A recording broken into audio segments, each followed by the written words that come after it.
down the numbers. We've got you covered based on the numbers with your incredible host, Bahia Shabazz, based on the numbers. Based on the Numbers, the podcast where we decode the U.S. economy one data point at a time. I'm your host, aspiring Dr. Bahia Shabazz. Let's pause for a moment.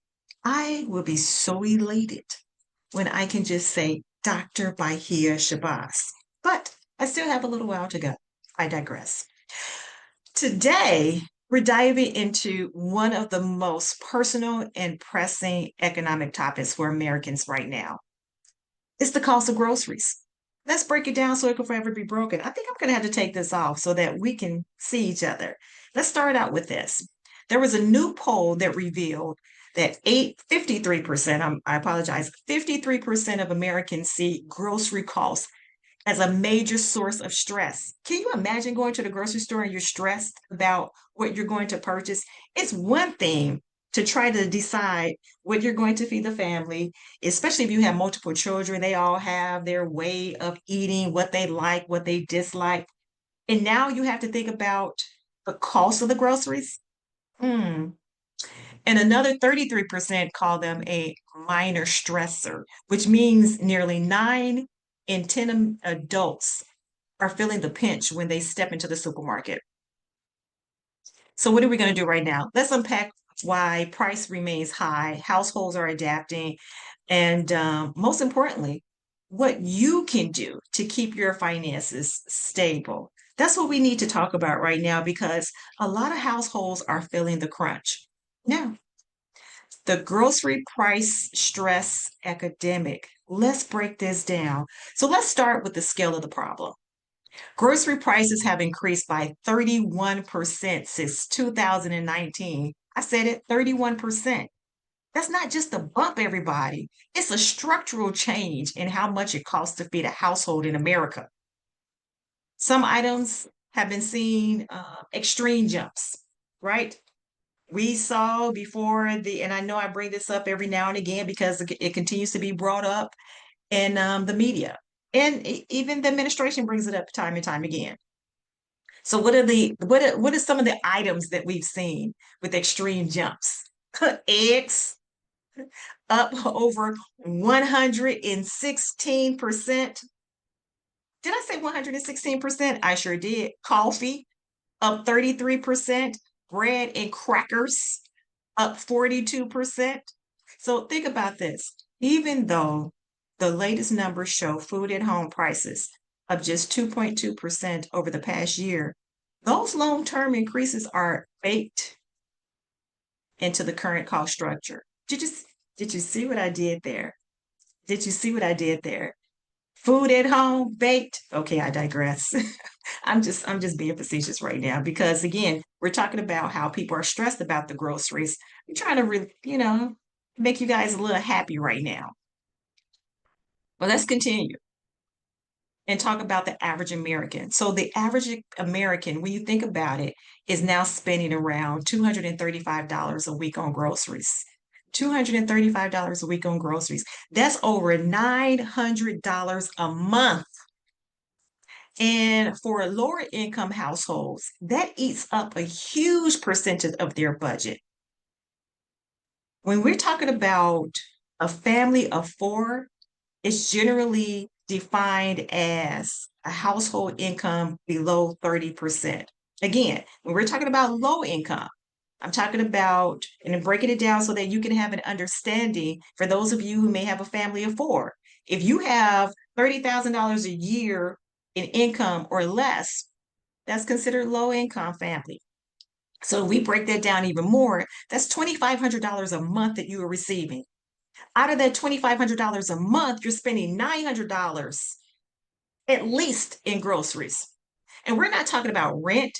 We're not talking about utilities. We're not talking about extracurricular activities. We're not talking about any of that. We're just saying out of that $2,500, over $900 of that is going toward groceries.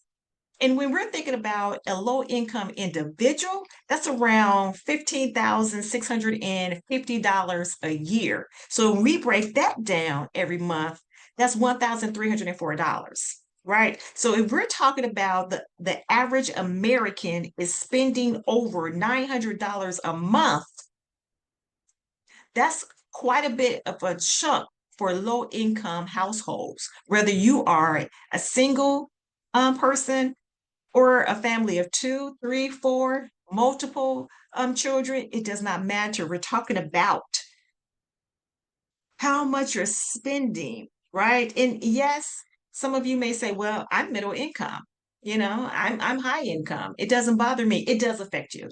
It still affects you. It's just that low income households are feeling the pinch even more. Let's pause for a second because I was watching the news yesterday, and I'm going to pull out my phone so that I can tell you this. Um, Kennedy got on and was talking about how 12 states, so give me a second, 12 states prohibiting soda from SNAP, right?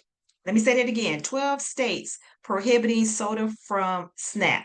So that means that you cannot buy soda with your SNAP, your EBT card, or what have you. And 9 times out of 10, low income households are going to have those SNAP cards. Now, do not get it twisted. I'm not on here saying that I promote you purchasing soda, candies, ultra processed foods. That is not what I'm saying. And I do understand that Make America Healthy Again, spearheaded by Kennedy, wants you to eat a little better. Where's the balance? What are we doing? Because when he said that, I instantly thought about uh, food desert areas. And a lot of those areas that are food deserts, they have convenience stores around. And what are they going to eat? It's unfortunate that they do not have a Trader Joe's, a Pete's Market, um, Whole Foods, so on and so forth. Most of them have convenience stores.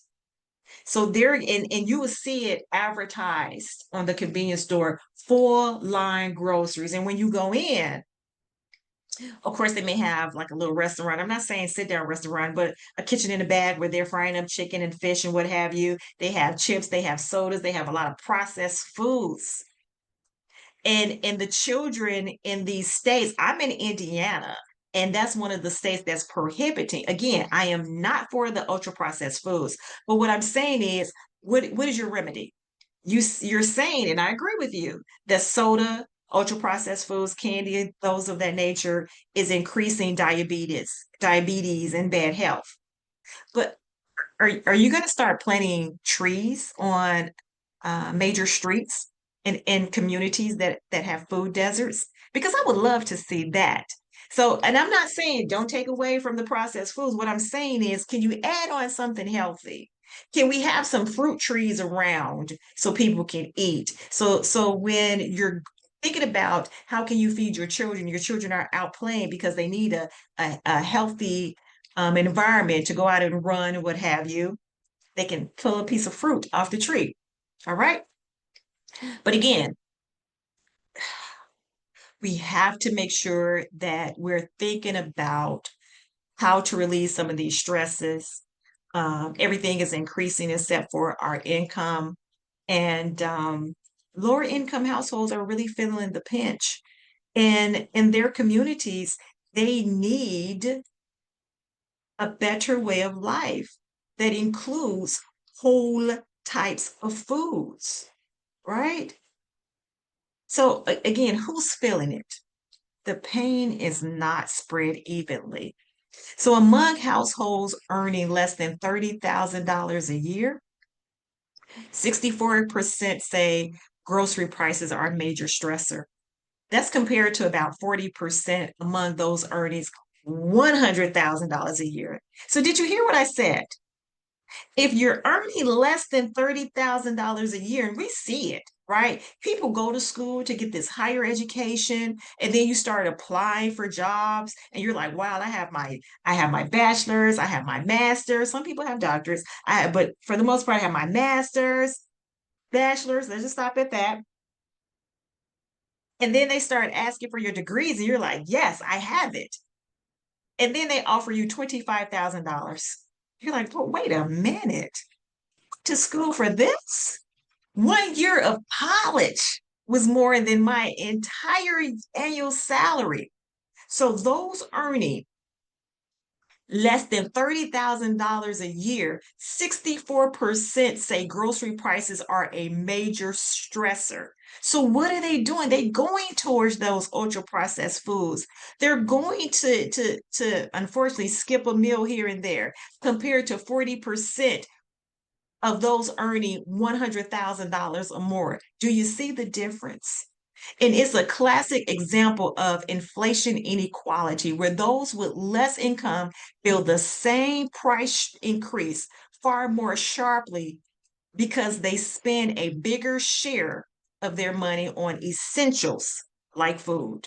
And now, you name it, tariffs. So tariffs could make the situation worse, everybody. Research from Yale's budget lab suggests that tariff-driven import costs could add $2,600 to $4,900 a year to a family's grocery bill. Yeah, yeah. The budget lab is doing their job, and they suggest that tariff-driven import costs could add to the family grocery bill. So when we think about this, how how households are adapting, and we have to ponder that a little bit because families aren't just sitting back, right, and absorbing the costs. Here's how they're adjusting. They have to come up with some ways. I know for me, I at one time I wasn't doing this, but I'm on the apps, right? I'm using store apps, digital coupons. What does that say? It means that it's smart shopping tools, right? Have become a routine. Because again, I didn't do that before. And for me, it wasn't because I didn't feel that I couldn't use a couple of extra dollars here and there. I don't turn down nothing but my collar.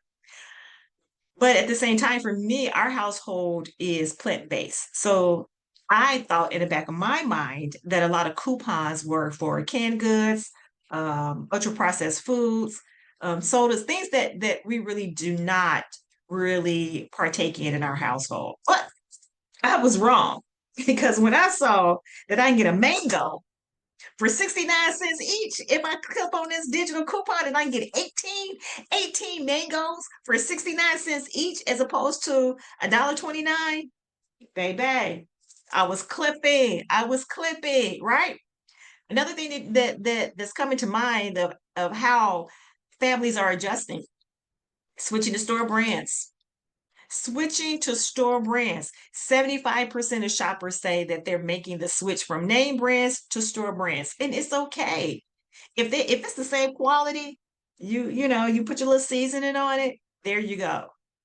The next thing that they're doing is when I can think of meal prepping and buying in bulk. Oh, Costco loves us. I think they love everybody. And then when we saw what was going on with the economy, with how Costco really continued to implement their DEI, for me, because I've been at Costco for years, the lines were even longer because people felt as though Costco heard them and they agreed with them, and they did not just jump on a bandwagon because a group of people did not want to embrace DEI. Right. So those lines were longer. I'm all about bulk. Right. So I go and I get my coconut water. We get our smoothie things, big bags of pistachios, honey, agave dates. I digress. It's a lot. And as meal prepping is concerned, again, as I said, we're a plant-based household, and people automatically ask, well, they automatically ask, where do you get your protein, which is a whole nother segment. I'm like, where do you get your fiber? That's what you need to be asking yourself. Um, the next thing is, do you prep your food at the beginning of the week? No.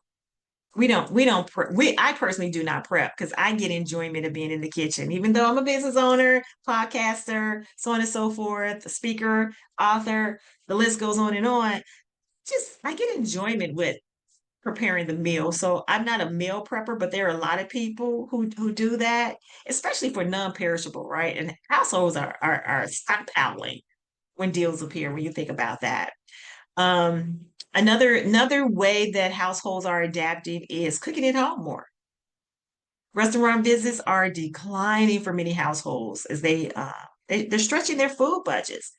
And I ambivalent. I am ambivalent about this because as a business owner, I know how important it is for people to come through the door. But as a consumer and a mom and a wife, I also know how important it is to ensure that my family ends are being met and they have a healthy meal, right?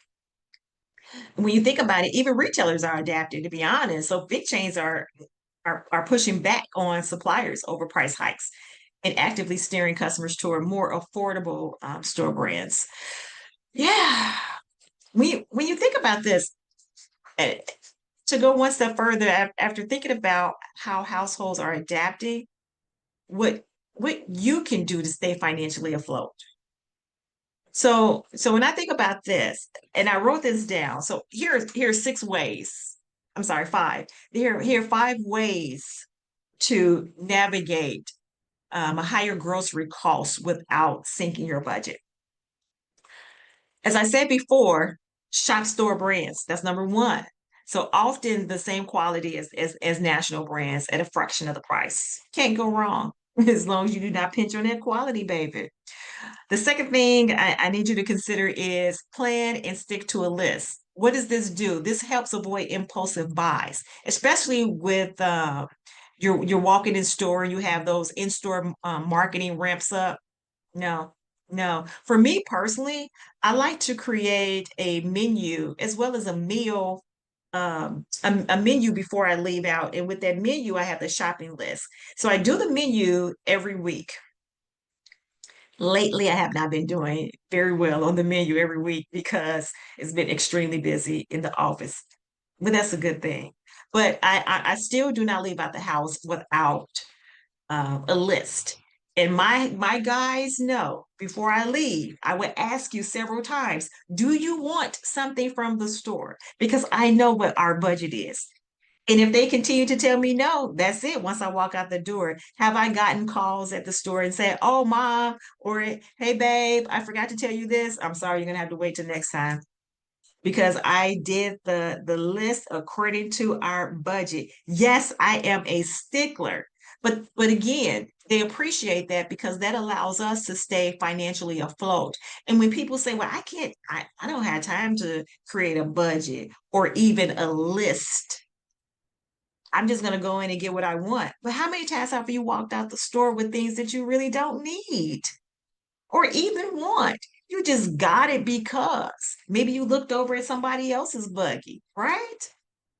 So, yeah, think about that. Think about that. And as I said before, another thing you can do to stay afloat is use loyalty programs and apps. My app with the store has allowed me to save because again, $1.29 for a mango compared to if I use clip the digital coupon 69 cent, babe. And I'm getting 18 mangoes. Some of you may say 18 mangoes by here. Really? Yeah, didn't I tell you we are plant-based? So we consume a lot of fruits and vegetables. And it's nothing for me to just dump the mangoes on the countertops and we just keep eating it and eat it and eat it. Yeah, we do that. And again, next, the fourth thing is to buy in bulk and do that very smartly, right? And when you think about that, you have to make sure that you're avoiding overbuying perishables.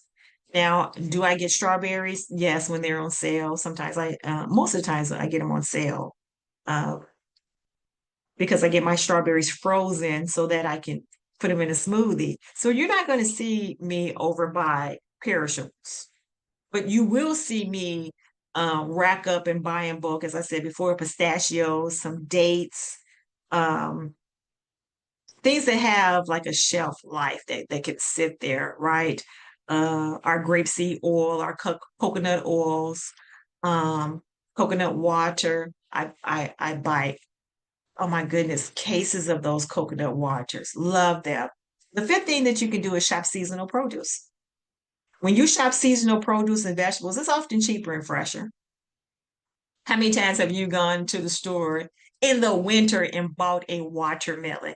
No, that sucker is not in season, but you got it because you had a taste for it. And then you complain about spending $20 on a watermelon, but when it's in season, it's $6.99. I'm just telling you, when you think about this, everybody, these aren't just good habits. They're financial survival tactics in a high cost environment. You have to think about what strategies you're going to use so that you are not overwhelmed when you're going to the store. Are prices getting better or worse? Are prices getting better or worse? When you're going to the store, you're thinking about this. Here's the good news.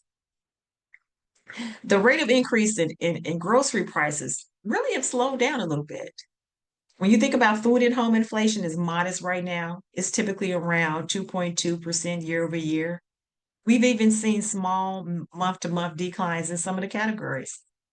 But the bad news, there's always a bad news, everybody. The price level is still historically high. Despite what some of you say or think or get on and make up your own data, the numbers do not lie. And when you think about certain categories like beef, veal, processed foods, they're expected to keep climbing higher and higher.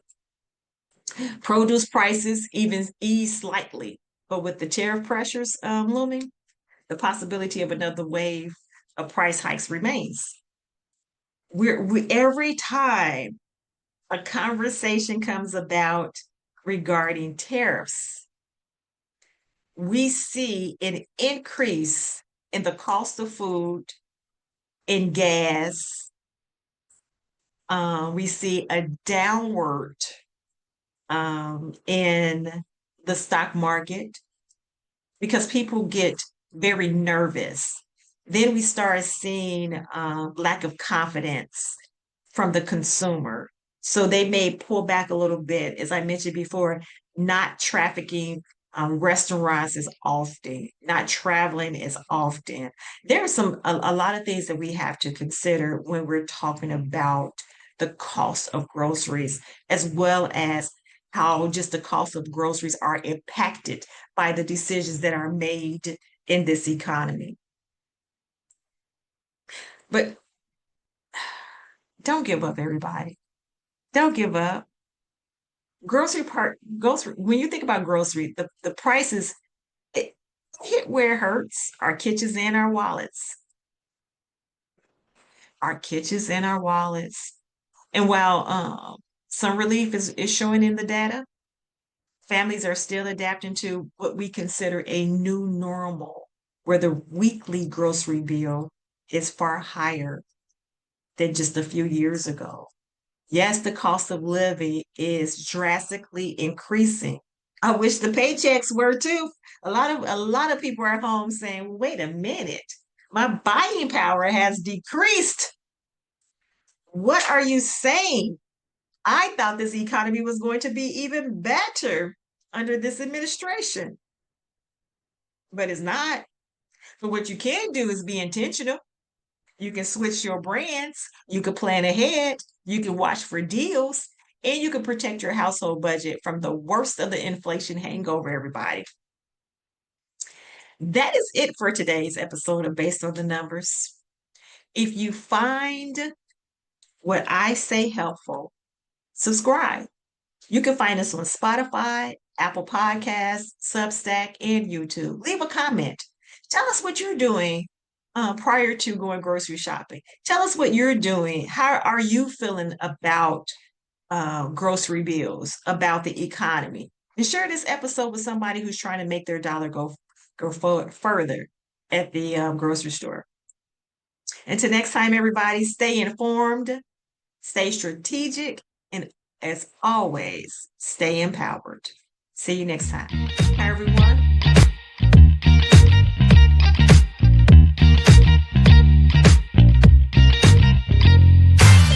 Wanna learn about economy, financial responsibility, breaking down the numbers.